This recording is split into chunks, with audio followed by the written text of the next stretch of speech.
Halo dokter, dan bagi siapapun yang menonton video presentasi ini, kami dari SGDB 9 akan mempresentasikan tentang student project kami yang berjudul Etika Penelitian dalam Pengembangan Vaksin dan Terapi Terkait Penanganan COVID-19.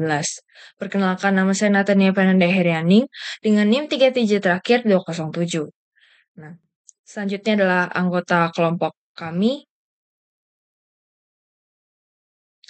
Baik, akan saya lanjutkan pada latar belakang dari student project ini. Jadi, sebelum ataupun saat melakukan sebuah penelitian, diperlukannya etika. Nah, konsep etika penelitian ini pada intinya adalah melakukan dan mengerjakan sesuatu yang berhubungan dengan pengetahuan alam dengan cara yang baik. Jadi, seperti mengidentifikasi, menganalisis, dan menyelesaikan pertanyaan moral serta permasalahan yang ada. Nah, dengan demikian, student project yang kami bawakan ini akan membahas tentang etika penelitian pada pengembangan vaksin serta terapi untuk COVID-19 yang merupakan kunci dari pengembangan suatu modalitas pencegahan atau penyembuhan yang pada kali ini akan berbentuk vaksin dan juga terapi yang perlu diperhatikan secara etika dalam proses pengembangan, distribusi, dan juga hingga implementasi. Baik, sekian dari saya. Baik, perkenalkan, nama saya Michael Fonsong dengan digit NIM terakhir 210. Dari penjelasan latar belakang sudah dijelaskan, maka didapatkan beberapa rumusan masalah sebagai berikut.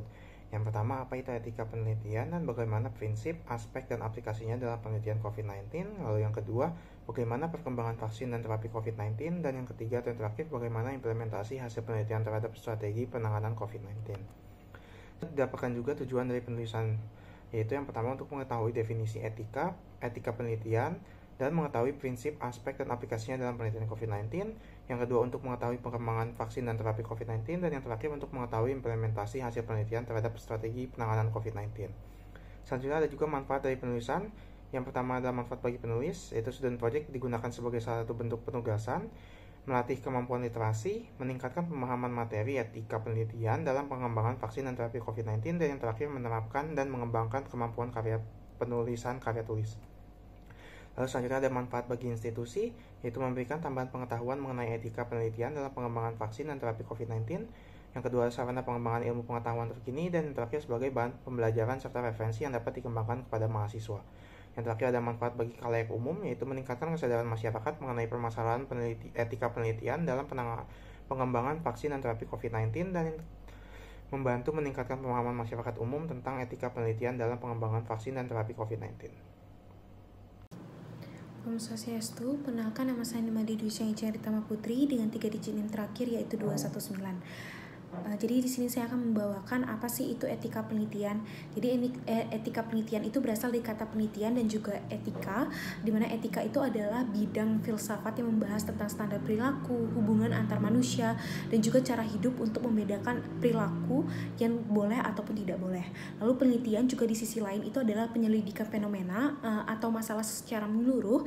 Jadi jika digabungkan keduanya itu merujuk pada peraturan tentang bagaimana sih peneliti tersebut harus bertindak dalam menyebarluaskan hasil penelitian mereka dengan benar. Jadi nilai dan norma dan juga perilaku tersebut pastinya akan mengatur penelitian tersebut sehingga dinamakan dengan etika penelitian. Sebelumnya, perkenalkan, nama saya Parwisari Tomo dengan yang terakhir 227. Saya akan membahas prinsip etik penelitian. Jadi menurut Komisi Etik Penelitian dan Pengembangan Kesehatan Nasional Kemenkes pada tahun 2021, basis dari prinsip etik penelitian Indonesia adalah The Belmont Report. Menurut Belmont Report, ada 3 prinsip etik penelitian, yaitu respect for persons, beneficence dan non-maleficence, serta justice. Respect for persons ini berarti dalam penelitian, otonomi subjek penelitian ini harus selalu dihormati. Kemudian, beneficence itu berarti manfaat dari penelitian harus selalu lebih besar dari risiko kerugian yang dialami oleh subjek penelitian. Non-maleficence itu berarti tindakan yang sengaja merugikan subjek penelitian harus selalu dihindari atau dikurangi. Kemudian yang terakhir adalah justice, yang berarti pembagian manfaat dan beban penelitian ini harus adil. Saya akan membahas aspek dalam etika penelitian. Yang saya akan bahas adalah penelitian berupa uji klinis dan juga penelitian yang menggunakan hewan coba. Untuk uji klinis, aspek-aspek yang diperhatikan adalah desain, sponsor, peneliti, contract research organization atau CRO, dan juga regulasi.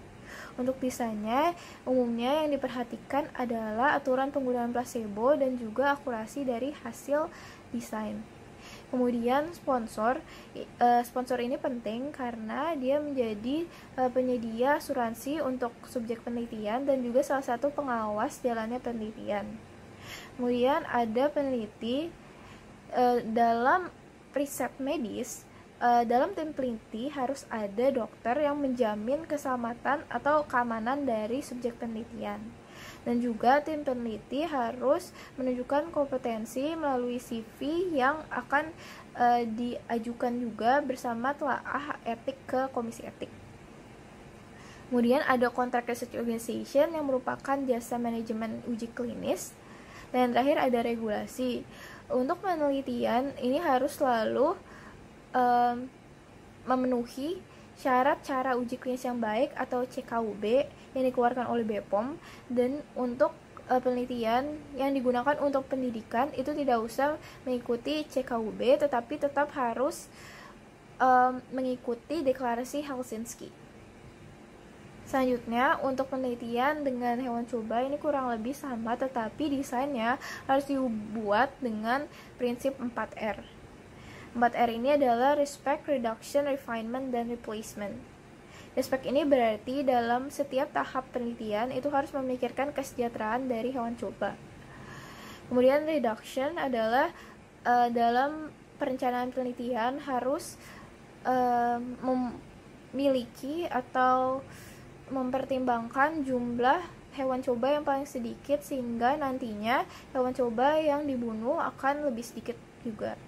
Kemudian ada refinement, di mana penelitian ini harus disempurnakan hingga stres dan sakit bagi hewan coba itu adalah bersifat minimal. Dan terakhir ada replacement, di mana dalam mendesain penelitian itu harus selalu memikirkan model penelitian alternatif dari hewan coba sehingga sakit yang dialami hewan coba ini akan lebih minimal juga. Sekian dari saya, terima kasih. Perkenalkan, nama saya Madarman Pujaman Anda dengan 3 digit NIM terakhir 229. Kali ini saya akan membahas mengenai aplikasi prinsip etik dalam penelitian vaksin dan terapi COVID-19. Yang pertama itu respect for the person. Peserta diberikan kebebasan untuk memutuskan apakah akan berpartisipasi dalam penelitian tanpa paksaan. Lalu sebelum penelitian dimulai, peserta menerima informasi yang lengkap tentang ujian, prosedur, risiko, dan manfaat penelitian, dan mereka menandatangani formulir persetujuan yang diinformasikan. Kemudian peneliti memberikan juga perlindungan tambahan untuk kelompok rentan seperti lansia dan orang dengan kondisi medis mendasar, memastikan mereka tidak eksploitasi atau diabaikan. Yang kedua ada beneficence. Penelitian dirancang untuk menghasilkan manfaat maksimal bagi peserta dan masyarakat seperti pengembangan vaksin yang efektif. Kemudian risiko potensial diminimalkan dengan uji klinis yang dirancang dengan cermat. Lalu uji klinis dilakukan sesuai dengan pedoman ilmiah yang ketat dan diakui secara internasional seperti yang dikeluarkan oleh MA dan FDA. Kemudian non-maleficence. Penelitian tidak menyebabkan kerugian yang tidak perlu kepada peserta. Lalu penilaian risiko dilakukan secara menyeluruh sebelum dan selama ujian klinis untuk mengidentifikasi dan mengurangi potensi bahaya. Untuk dukungan medis, peserta yang mengalami efek samping atau komplikasi diberikan perawatan medis yang memadai dan dukungan sepanjang penelitian. Kemudian untuk justice, manfaat dan beban penelitian distribusikan secara adil di antara semua peserta dan kelompok masyarakat. Kemudian vaksin dan terapi tersedia secara merata untuk semua kelompok masyarakat, termasuk mereka yang kurang beruntung dan berada di negara berpenghasilan rendah atau menengah. Kemudian peneliti mendukung inisiatif global seperti COVAX untuk memastikan distribusi vaksin yang adil di seluruh dunia, terutama bagi negara yang berpenghasilan rendah dan menengah. Baik, penjelasan akan saya lanjutkan. Sebelumnya perkenalkan, nama saya Hanum Aurelia dengan 3 digit NIM terakhir 214. Penjelasan selanjutnya adalah mengenai tentang proses penilaian etik penelitian. Jadi, proses penilaian etika penelitian ini adalah langkah-langkah yang diambil untuk memastikan bahwa penelitian ini dilakukan dengan memenuhi standar etika yang tinggi. Proses ini itu sangat penting untuk melindungi hak dan kesejahteraan peserta penelitian, terutama dalam konteks pengembangan vaksin dan terapi terkait penanganan COVID-19. Jadi isi dari proses penilaian etik penelitian adalah yang pertama tentang pengajuan proposal penelitian, yaitu mengenai detail proposal dan kepatuhan etika. Yang kedua adalah penilaian oleh komite etik, yaitu dievaluasi dari segi etika dan juga analisis dari resiko manfaat. Yang ketiga adalah informed consent, mengenai informasi lengkap dan persetujuan sukarela. Yang keempat adalah monitoring dan evaluasi berkelanjutan, yaitu tentang pemantauan rutin dan laporan berkala. Yang kelima adalah keselamatan dan efikasi, yaitu mengenai analisis data dan juga prioritas keselamatan. Penjelasan selanjutnya akan dilanjutkan oleh rekan saya. Terima kasih. Baik dokter, perkenalkan nama saya Madifa Besasawan dengan 3 digit tim terakhir 221 terkait dengan pengembangan vaksin dan terapi COVID-19, di mana COVID-19 mengakibatkan ilmuwan di penjuru dunia mulai gencar dalam menemukan vaksin dan terapi yang efektif.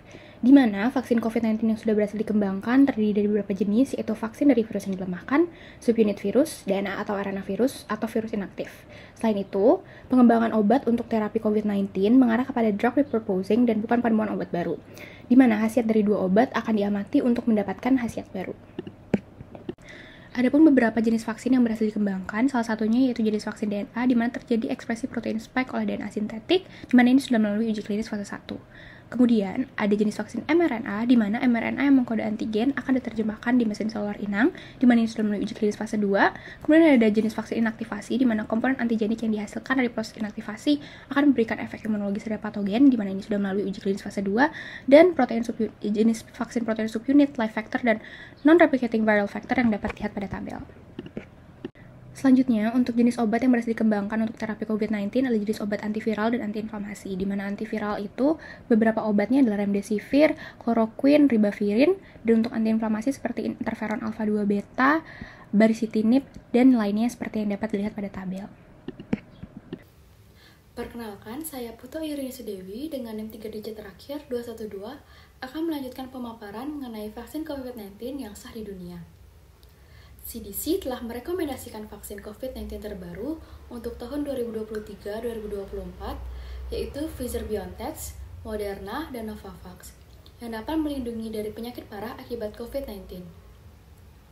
Vaksin Pfizer-BioNTech adalah vaksin mRNA. Hasil yang sangat menakjubkan dari uji coba fase 1-2-3 vaksin ini pada remaja berusia 12-15 tahun menunjukkan tingkat keberhasilan vaksin mencapai 100%. Vaksin Moderna mirip seperti vaksin Pfizer-BioNTech menggunakan teknologi RNA duta.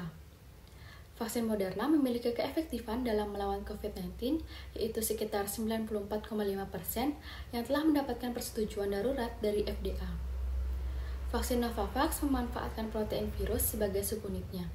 Novavax terbukti aman dengan tingkat keberhasilan mencapai 90,4% dan telah memenuhi persyaratan hukum untuk penerbitan EUA oleh FDA. Sekian pemaparan dari saya, terima kasih.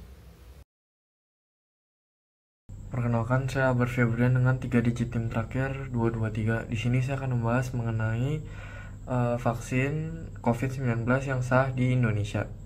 Vaksin pertama itu adalah Sinovac. Vaksin ini menjalani uji klinis tahap 3 di Indonesia pada paruh kedua tahun 2020 dengan melibatkan ribuan relawan. Pada awal tahun 2021, BPOM Indonesia memberikan izin penggunaan darurat untuk vaksin Sinovac. Yang kedua ada AstraZeneca. Pada awal tahun 2021, BPOM Indonesia memberikan izin penggunaan darurat untuk vaksin AstraZeneca setelah melalui proses evaluasi yang ketat. Yang ketiga ada Moderna. BPOM memberikan izin untuk vaksin Moderna ini pada pertengahan tahun 2021. Yang keempat ada Sinopharm. BPOM memberikan izin untuk vaksin Sinopharm pada April 2021. Yang kelima ada Pfizer, itu BPOM memberikan izin untuk vaksin ini pada Juli 2021. Yang keenam ada Sputnik V, itu pada Agustus 2021 BPOM memberikan izin untuk penggunaan vaksin ini. Yang ketujuh ada Johnson, itu pada September 2021 BPOM memberikan izin penggunaan daruratnya. Yang terakhir ada Zivivax, itu dia pada Oktober 2021 BPOM Indonesia memberikan izin penggunaan darurat untuk vaksin Zivivax. Sekarang saya akan melanjutkan pembahasan mengenai terapi COVID-19. Terapi COVID-19 berfokus pada beberapa aspek utama, yaitu penghambatan replikasi virus, pengurangan peradangan, dan dukungan terhadap fungsi tubuh yang terkena dampak. Untuk menghambat replikasi virus, bisa digunakan remdesivir, dikarenakan obat ini telah menunjukkan keefektivitasannya. Yang kedua, untuk pengurangan peradangan digunakan dexamethasone, terutama untuk mengurangi peradangan yang sudah parah, seringkali terjadi dengan pasien yang sudah memiliki gejala berat. Bagi fungsi tubuh yang terkena dampak, bisa menggunakan terapi oksigen, dan bagi yang mengalami hipoksemia, bisa menggunakan terapi cairan intravena untuk mencegah dehidrasi dan menjaga keseimbangan elektrolit dalam tubuh. Di luar itu semua, terapi mental juga menjadi aspek yang penting, mengingat dampak psikologis yang signifikan pada pasien dan keluarga mereka. Sekian dari saya, terima kasih. Baik, perkenalkan saya Gede Ugata Pramana. Di sini saya akan membahas tentang implementasi etika penelitian pada masa COVID-19. Jadi, salah satu implementasi etika penelitian pada masa COVID-19 ini adalah adanya kriteria yang mengatur human challenge study. Ada 8 kriteria yang ditulis oleh WHO. Yang pertama itu adalah justifikasi ilmiah, yang dimana human challenge study ini wajib memiliki justifikasi ilmiah yang kuat. Untuk kriteria yang kedua yaitu adalah penilaian risiko dan juga adanya potensi keuntungannya, di mana diharapkan pelaksanaan human challenge study memiliki keuntungan lebih besar dibandingkan dengan risikonya. Sedangkan untuk kriteria ketiga itu adalah konsultasi dan juga keterlibatan, di mana human challenge study wajib diinformasikan melalui konsultasi dan juga keterlibatan antara pihak masyarakat serta dengan pihak ahli. Untuk kriteria keempat itu koordinasi, di mana dalam pelaksanaan human challenge study wajib melibatkan koordinasi erat antara peneliti, pemberi dana, dan juga regulator hukum. Untuk kriteria kelima ini adalah pemilihan tempat atau sisi tempat, yang dimana untuk melaksanakan human challenge ini wajib memiliki tempat yang berstandar ilmiah, klinis, dan juga etika yang tertinggi. Untuk seleksi peserta, yang mana ini adalah kriteria ke-6, jadi peneliti wajib memastikan bahwa dengan memilih peserta itu dapat meminimalisir dari risiko. Untuk kriteria ke-7 itu adalah tinjauan ahli, yang dimana human challenge ini wajib ditinjau oleh komite etika independen. Nah, sedangkan yang terakhir untuk etika yang ke-8 ini adalah informed consent, yang dimana human challenge ini melibatkan suatu sistem informed consent yang ketat. Sekian dari saya dan terima kasih. Baik, izin melanjutkan. Perkenalkan, nama saya Renhan Rasma dengan Digitim Terakhir 217. Sekarang saya akan menjelaskan tentang strategi penanganan COVID. Strategi penanganan COVID sendiri itu menurut saya ada 4. Yang pertama ada pencegahan penularan. Pencegahan penularan ini termasuk dengan protokol kesehatan yang tetap menggunakan masker, menjaga jarak, mencuci tangan secara teratur. Lalu ada vaksinasi seperti distribusi vaksin yang kita pernah dapatkan di Indonesia. Lalu ada 3T atau testing, tracing, and treatment. Dan yang terakhir adanya penelitian dan pengembangan seperti meneliti atau mengembangkan dari vaksin yang terdahulu membuat vaksin yang baru untuk varian yang lain. Seperti itu. Lalu saya akan melanjutkan dengan menjelaskan hambatan penelitian COVID-19. Hambatan penelitian COVID-19 sendiri ini saya bagi menjadi 3. Pertama, tantangan awal. Tantangan awalnya karena COVID ini virus baru, jadi kita masih meraba-raba bagaimana cara penyebarannya, bagaimana cara menanganinya.